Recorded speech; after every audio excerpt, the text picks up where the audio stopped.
about speeds. I guess the traffic engineers get mixed up with this, but even when you don't have fencing, when you don't have separation, because trains are confined to the tracks, there's less variability or things that can go awry versus in a normal lane of traffic. Is there some way to get, like, of course people speed all the time anyway, I don't even follow the speed limit, but is there any way to get like a 5 or 10 mile an hour push, like cars speed limit is this many miles per hour, the light rail is 5 or 10 miles greater than that depending on what kind of street it's on? Well, I'm not sure I understand the question totally. I mean, one thing is we can't really go over the speed limit. Well, that's what I'm saying. Yeah. Can't you work with the traffic engineers Yeah, to work okay. something out to go over the speed limit? Right. I think that's a great question. And I think North First Street is a perfect example. I mean, North First Street, sort of north of the airport, between the airport and Tasman, the speed of the street could probably be higher, which would allow the trains to go higher. And that's something that we should explore. Safety is a concern, and we would have to sort of demonstrate that it could be worked. But there's a lot of places in the system where it's the speed of the street that's limiting the speed of the trains.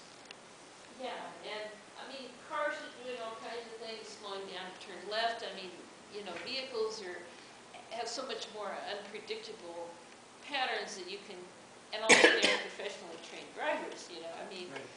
Your light rail people aren't speedway drivers, obviously, but it just doesn't seem like on most of these streets where you're running in the median, I don't see why the trains can't be allowed 5 or 10 miles an hour more than vehicle lanes. Yeah, that's a great point. But is there any way legally to do this? Well, I mean, and so you're not, we don't really talk about it in this study, but we actually are involved in a research project. It's a national level research project. VTA is we're one of the case study properties where we're supposed to be looking at that exact question right there.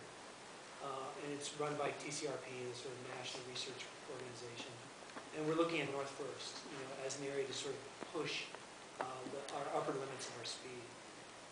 It requires waivers from regulatory agencies, but we're going to be looking at it. So there's a study that's looking at allowing LRT to go faster. Well, it's good. It hasn't started yet, but it's been proposed, and it's funded. Yes, Anna.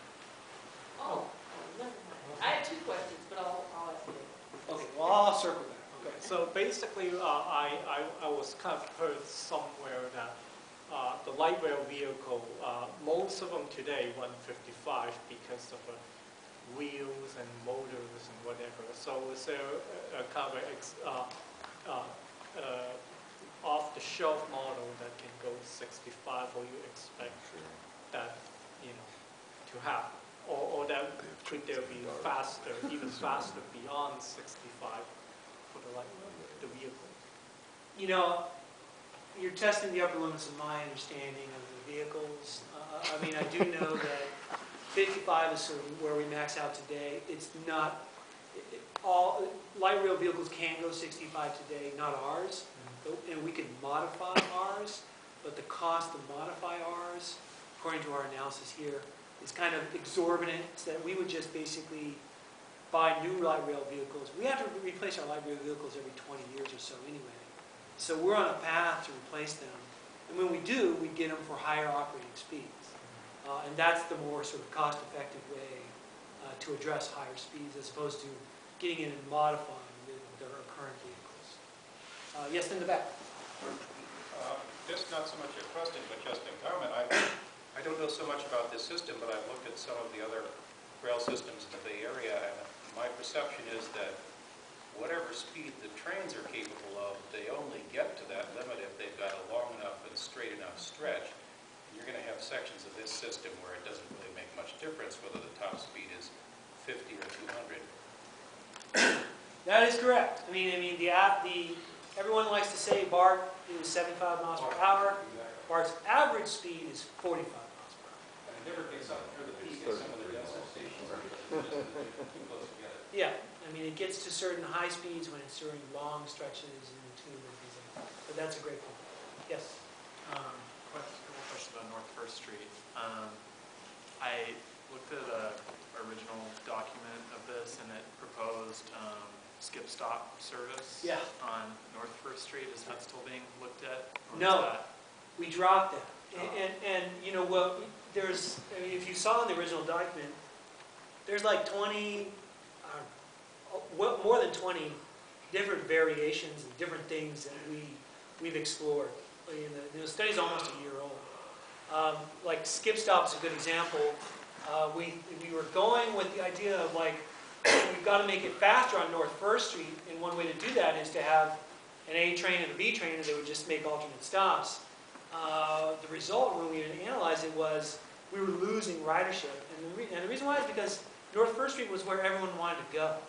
And so you were kind of alienating the riders by making them inconvenience and making it on one train or another. Making them transfer. Yeah, exactly. I mean, if everyone was going bypassing First Street, that would have been a great idea. But that's not the case. Everyone was actually going to those stations. And the second question was, did you look at replacing the crossovers at the maintenance yard?